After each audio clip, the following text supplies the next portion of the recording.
Welcome to the intersection of technology, cybersecurity, and society. Welcome to ITSP Magazine Podcast Radio. You're about to listen to an episode of Tech Done Different podcast with Ted Harrington. Do you follow the pack or challenge the status quo? Join Ted as he explores how to succeed by going against conventional wisdom. You'll hear leaders in technology and security tell stories about how they achieve their success by doing things differently. Knowledge is power. Now, more than ever.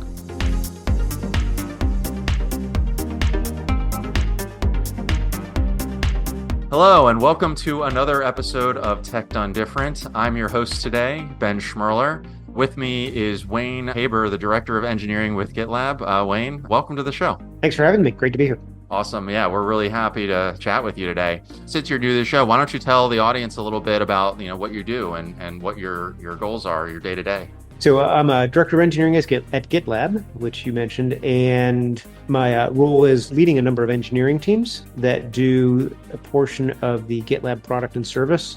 So currently that's the secure stages, which scan customers' code and more for security vulnerabilities so they can make things more secure. The govern stage, which does more of the compliance side and the policy side. Also anti-abuse to detect and prevent abuse at GitLab, both self-hosted and .com hosted for .com hosted customers. Then also a bit with machine learning and our code suggestions feature, which is currently in beta and very exciting. And also growth, which does growth hacking to increase revenue.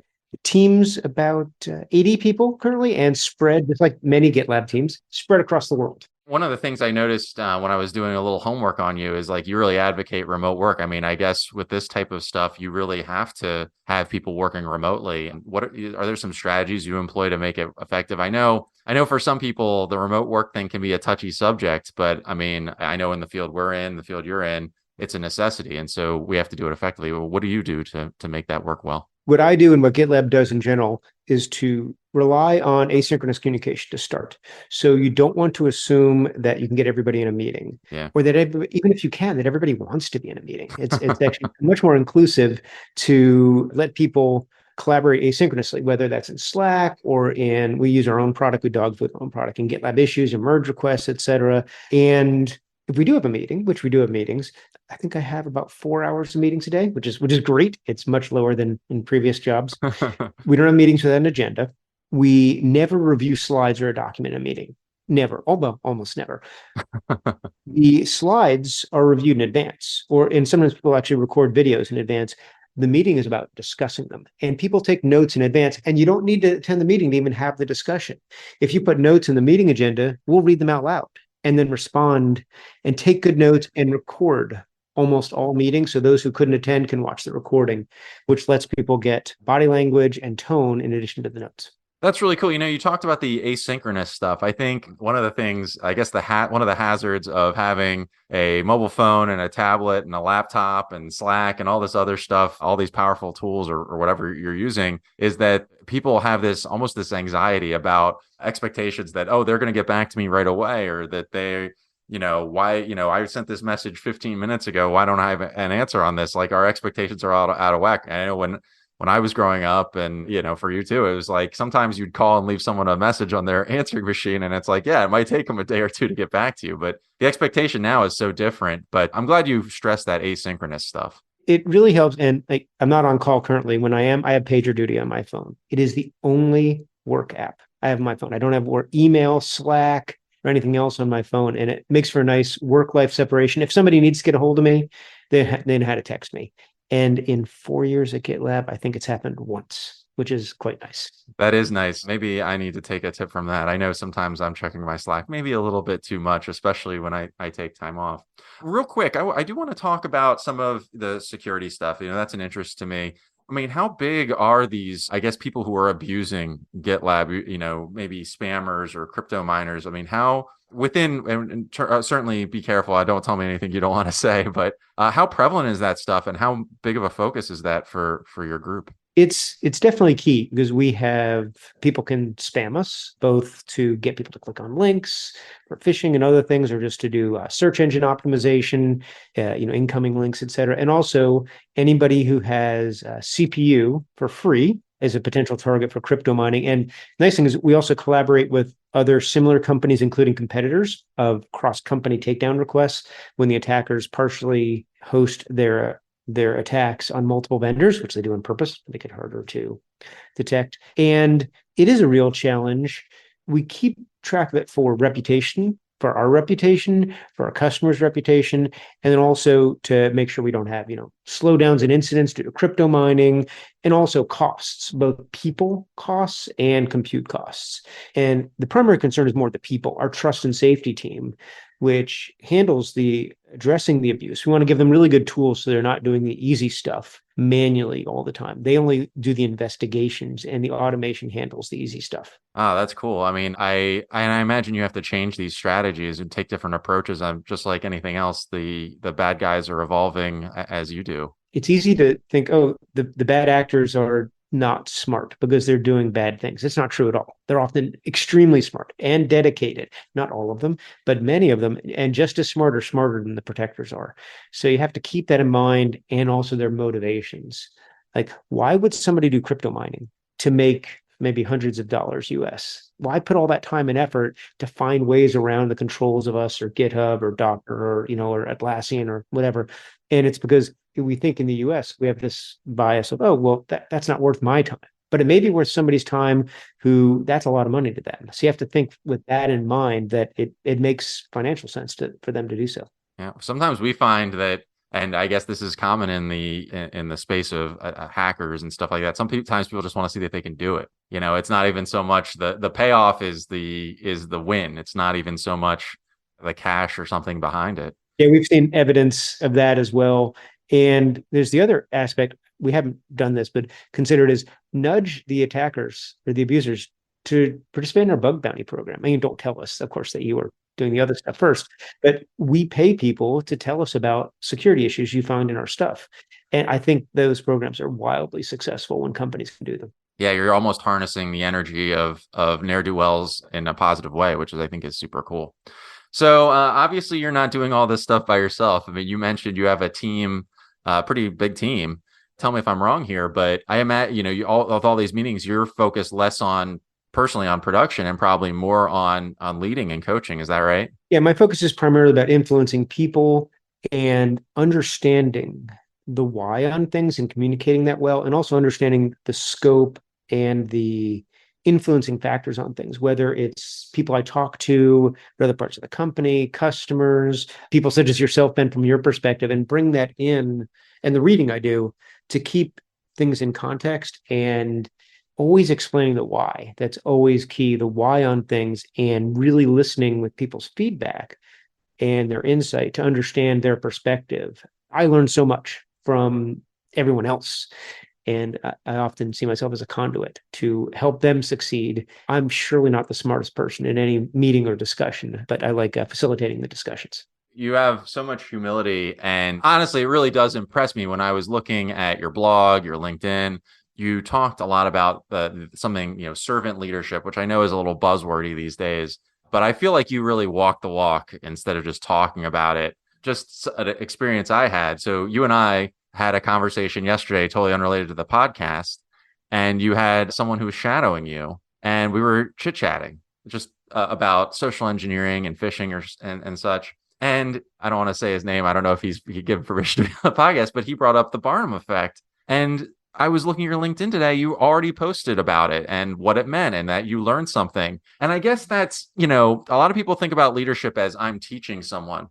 But you look at it a little bit broader. I mean, you have this humility that they're teaching you as well, and that this is a mutually beneficial thing, right? Yeah, and that's really key, is to bring people in and make it a conversation. And I just did the debrief with that shadow a couple minutes ago, and he wrote up a really detailed write-up on what he learned. And I was like so impressed with what he learned and his impressions, and what that reflects on how I do things and how I can do better. And it's one of the things I learned with doing the shadow program. Like I came from a security company that before GitLab, everything was super confidential because it needed to be based on the types of projects and work we did. Here, so much of what we do is in public. And a couple of years ago, I did the CEO shadow program at GitLab, where you get to shadow Sid C. Brandy, the CEO of GitLab. It was so eye-opening. I learned how he interacts with engineering, how he interacts with finance, marketing, and how open he is, and also how he gets help from the shadows, feedback. Like he did an interview, podcast interview or similar, and then he asked the shadows. He had 2 shadows at the time, including myself. How did I do? What can I do better? I'm working on this. I'm working on that. And it was so great. So I wanted to give back and do that myself. And I did it internally at GitLab. And about a year ago, I was able to open it up to people outside the company where they can apply to be a shadow as well, which I had to get approval from legal and a couple other teams, which is a little dicey just to make sure I met their needs. But it's been great. I learned so much from their experiences, and they seem to get a lot out of it as well, which is wonderful. You show a little vulnerability too. I looked at your GitLab like about me page, or I hope I'm saying that right. And you were writing things about like, here are some things I'm working on, things that I need to do. I need to watch out for, that you need to hold me to account for. That's not very common. Is it hard for you to do that, or did it become easier over time? I'm just kind of curious about that kind of thing. I think a lot of people worry about not showing enough confidence or something like that to show that kind of vulnerability. But I think it's the opposite. But what do you think? Yeah, I would agree. It's hard to do, and it's still hard. Showing vulnerability is a great way to make it easy for other people to be vulnerable and to have really open and honest communication. And it lets them admit what they're not great at. You don't have the syndrome of not wanting to ask the quote unquote dumb questions. Those quote dumb questions are great to ask to really facilitate understanding and not have shame or imposter syndrome when learning new things and getting involved in things. And I make it a point to be vulnerable on things like I'm in Zoom all day long, or at least 4 hours or so a day. I use the word so and too often. I also have a tendency to ramble. You don't want to talk for more than a minute straight without yielding the floor to others to get their feedback so they can internalize things, et cetera. And I'm lousy at those things, but I'm aware. That's the first step. And it really helped to admit those things. It really helps. Not the most recent shadow, but a previous shadow told me that they have ADHD, for example, and how that challenges them. And I thought, well, I had no idea. And I told them that, like, I had no idea you had challenges with this. What can I do better in those kind of situations? But I don't think they would have brought that up with me if I didn't tell them the challenges that I had. Yeah, it's easy to be open with somebody when they're open with you. It really lowers that barrier. So obviously you had a couple hurdles doing this mentorship program, just getting legal approving and all this other stuff. Were there's like some bumps along the way? I'm sure the process for this has evolved over time. Like, let's say I had a person, let's just call him Ren Perler, and a friend of mine, not me, but a friend of mine who wanted to be a better mentor to some of his colleagues. What are some things to look out for? Maybe potential pratfalls or ways to implement this successfully. Maybe things that not me, that this person could learn. I've learned this through being a mentee, getting mentoring from others, and mentoring inside companies and also outside. So I also do some mentoring with Plato HQ, which I've learned a lot from mentoring other engineering leaders, and also Mentoring Club. Mentoring Club is also free for anyone to be a mentor or mentee. So I've met a lot of people through that as well. It's easy to jump to recommendations when mentoring someone. Don't listen first. Listen a lot. Talk 10% of the time in mentoring discussions and ask them often why. Well, I'm having a problem with meeting this deadline and I'm really worried about it. Well, why? And you can go into is it really a deadline, or what's the importance? And it really helps to do that, to really understand their perspective and ask them a lot of questions before making recommendations. And I would say also is again, be vulnerable. When the more vulnerable you are, the more vulnerable people will be with you, and you can have those real conversations. And that's really important in mentoring as well. It's almost like, you can steal this line from me if you want. It's almost like if you want to find vulnerabilities in your products, you have to be vulnerable yourself. Well, that's really cool. I really like that. I want to key in on another thing. So you are a voracious reader. I saw your line was, and I loved this, that you're like the Joey Chestnut of books. So do you have any like favorites? And I guess I would put this in a couple perspectives. A book that somebody who is learning to be mentored can maybe use effectively, something, maybe they're getting out of school and they're getting into this thing and they want to be able to take mentorship well.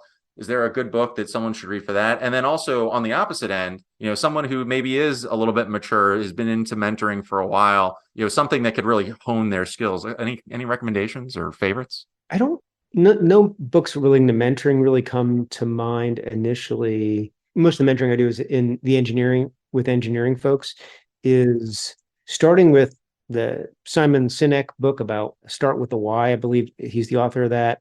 And then also specific to engineering, the Phoenix Project is such a great book. Oh, the other's Five Dysfunctions of a Team, the Five Dysfunctions of a Team book. So those are more understanding people interactions, less about mentoring, but more about the people interactions.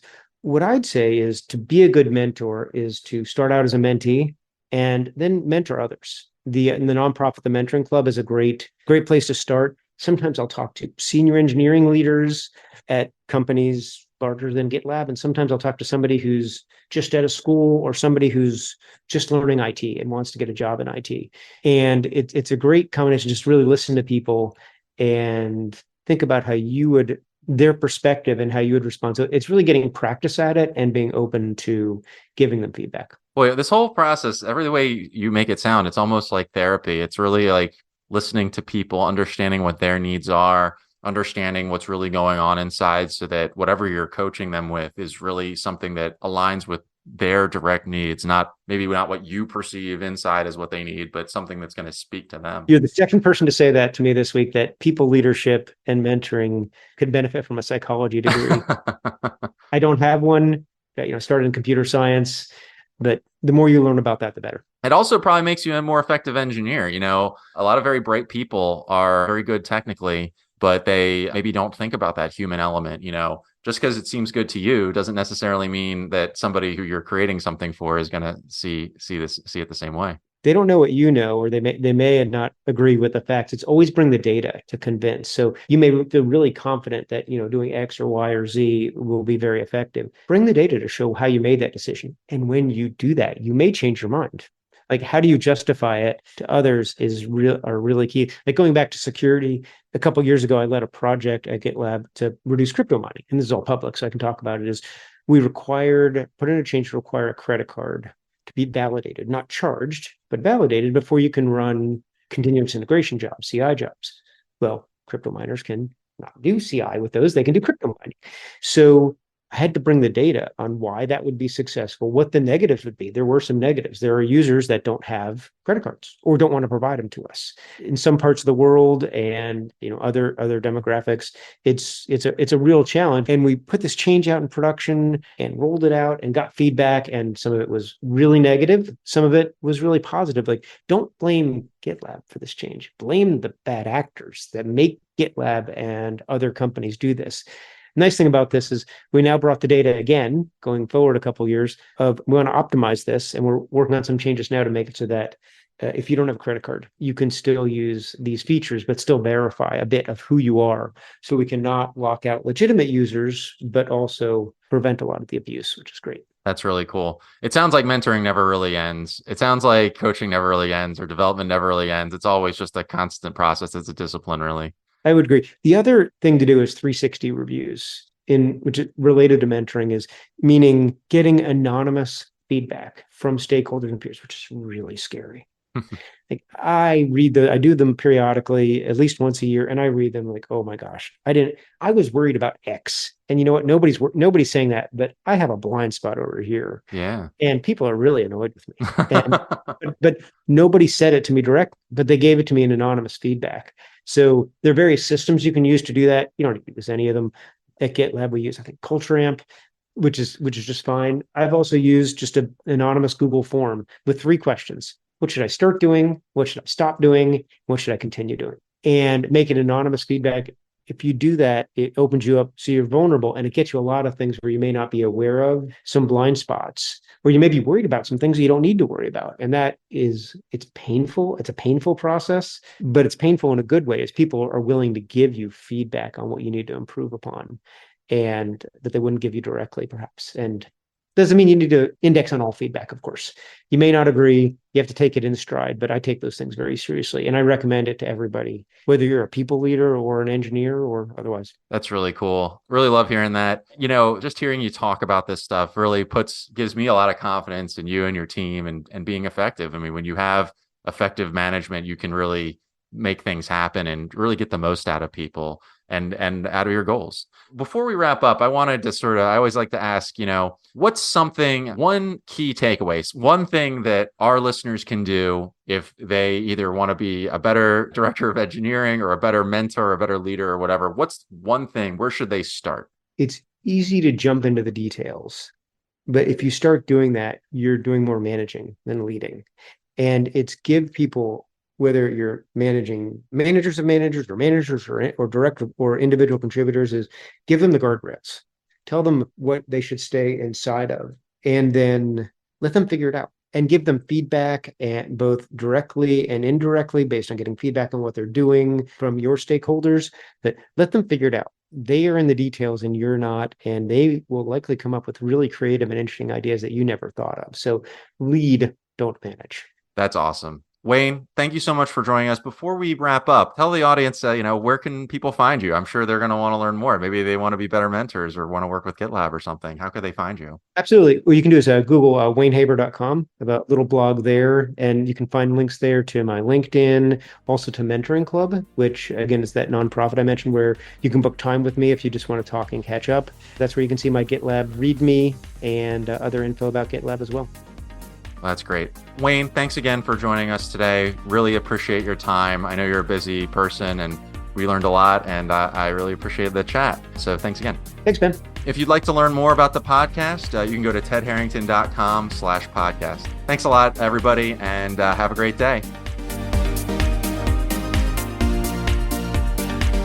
We hope you enjoyed this episode of Tech Done Different podcast with Ted Harrington. If you learned something new and this conversation made you think, then share itspmagazine.com with your friends, family, and colleagues. If you represent a company and wish to associate your brand with our conversations, sponsor one or more of our podcast channels. We hope you will come back for more stories and follow us on our journey. You can always find us at the intersection of technology, cybersecurity, and society.